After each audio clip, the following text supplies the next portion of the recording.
Ne discutez pas avec quelqu'un qui veut seulement avoir raison. Votre énergie mérite un autre usage.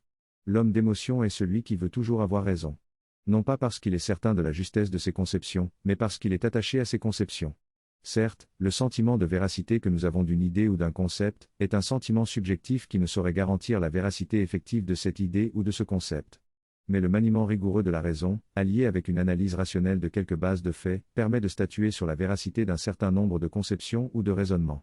Pour l'homme d'émotion, la chose la plus importante c'est sa relation émotionnelle à l'idée. Est-ce une idée qui lui a permis de se rassurer à certains moments de sa vie, ou une idée qui lui a évité de sombrer dans le désespoir et de retrouver de la fierté ou du courage ?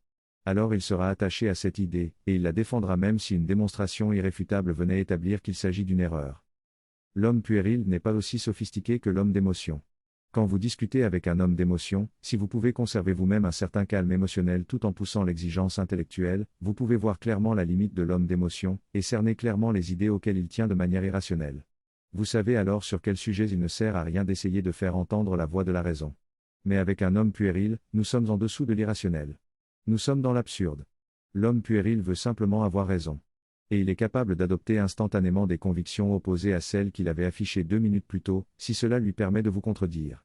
Il déploie le oui, mais jusqu'à la nausée au fil de la discussion, et en faisant semblant de dialoguer, il aligne des questions plus inintelligentes les unes que les autres, tout en réfutant d'avance toute application de la raison dans la réponse à ces questions.